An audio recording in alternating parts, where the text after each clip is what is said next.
My beloved brothers and sisters, sometimes we forget that there is a type of peace, a type of calmness, a type of inner comfort that Allah places in the hearts of those who truly rely on Him. It is as though they are living a small paradise even in this world. It is not a paradise of wealth, nor of status, nor of material success. It is a paradise of the heart, a heart that is connected to the Lord of the worlds, trusting Him in every situation, walking with hope even in difficulty, and finding beauty even in pain. When a person relies on Allah wholeheartedly, life does not suddenly become perfect, nor does it become free of sadness, but their sadness becomes lighter, their fears become manageable, their anxiety becomes softer, and their problems no longer crush them the way they crush others. They still feel pain, yes, but that pain does not shatter them. They carry it with dignity, with strength, and with an inner peace that amazes people around them.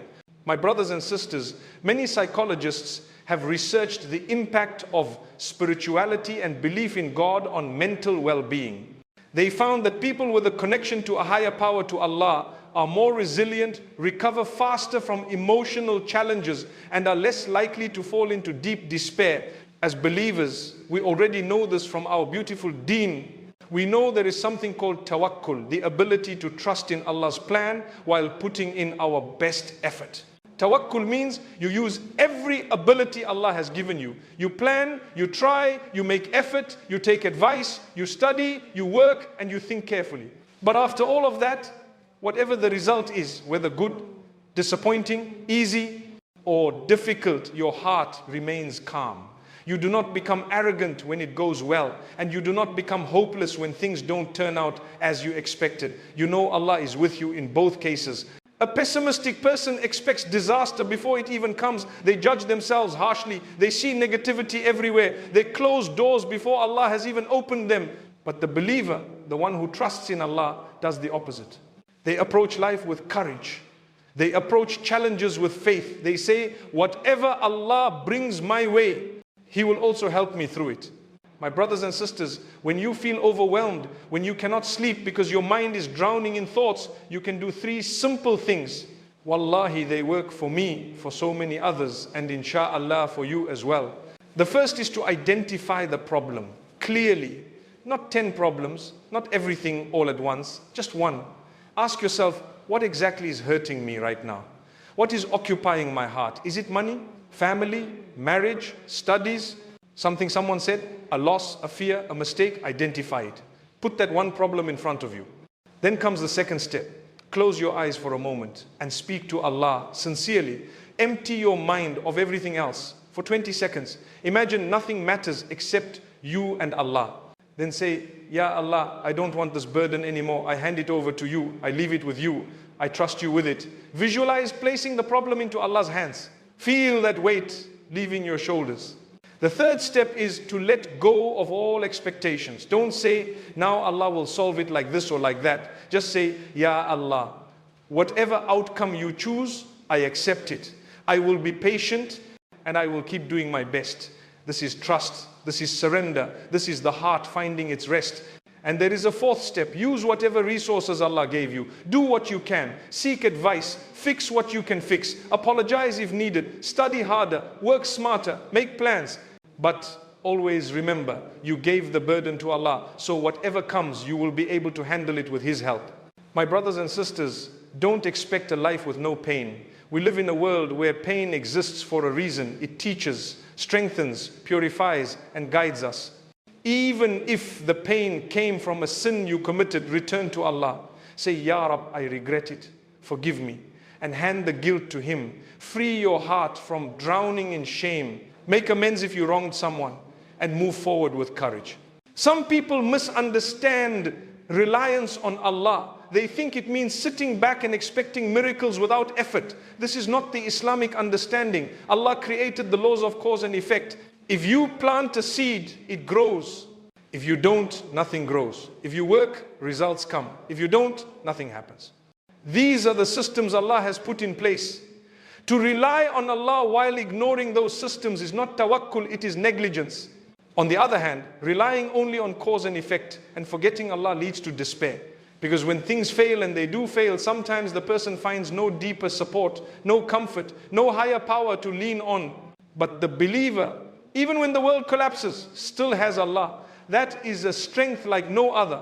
When you trust Allah and you've done your best, 4 thoughts should fill your heart after any outcome. The first is, Allah has a plan for me. Whether the result is pleasant or painful, you repeat this. The second is, good will come out of this even if I cannot see it now. The third is, this is a test and I will pass it with patience. And the fourth is, there is a lesson for me here. I am growing. These 4 thoughts will protect your heart from the whispers of shaitan, because he waits exactly at the moment you feel disappointed or weak. He whispers, you failed, you're not good enough, others are better than you, your dua didn't work, Allah didn't help you. But these are lies. Shaitan has no power, he only whispers. And Allah himself tells us that on the day of judgment, shaitan will admit, I only called them and they listened. So don't listen. When the results come, keep your heart anchored in Allah. Let shaitan whisper and let your faith silence him beautifully. My brothers and sisters, even our father Adam made a mistake. Why? Not because he was evil, not because he was weak, but because Allah wanted to teach him, and through him teach us the beauty of mercy and forgiveness. Adam learned who shaitan is. He learned his own vulnerability, and he learned the sweetness of returning to Allah. Without falling, he would not have learned how to rise again. In your own life, every mistake is a lesson. Every failure is a stepping stone. Every disappointment is a teacher. You are not meant to be perfect. You are meant to grow. Sometimes pessimism pushes people to strange beliefs. They fear the evil eye so much that they hang blue stones or strange charms. They go to fortune tellers or read horoscopes. They think a certain month or star controls their fate. They believe in superstitions passed down from culture, not from Islam. But my brothers and sisters, these things only come from fear, and fear grows when faith weakens. Islam teaches optimism. It teaches that nothing can harm you unless Allah has written it. You don't need charms to protect you. You don't need horoscopes to guide you. You need Allah and Allah alone. Even superstitions around prayer mats or colors or tiny rituals come from this pessimism. They make the heart anxious instead of at peace.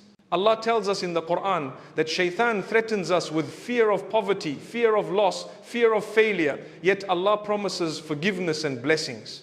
So choose Allah's promise over shaitan's threat. My brothers and sisters, halal effort is part of tawakkul. Haram shortcuts are not. Some people fall into sin thinking they have no other choice, whether it's dealing with interest, committing unlawful acts, or harming others for money. But Allah never opens a door through disobedience. He opens doors through patience, through trust, and through effort that is pleasing to Him. Look at the example of Maryam Lam. She was in labor, exhausted, alone, under a palm tree. A voice reassured her that Allah had provided for her a stream. But then she was instructed, shake the trunk of the palm tree. A woman in labor shaking a tree, of course she could not physically shake it enough to drop dates, but Allah was teaching us a lesson. You must do your part. Even when your part seems small and weak, Allah will take care of the rest. This is tawakkul. You try, Allah completes. You walk, Allah carries you. You strive, Allah opens the way.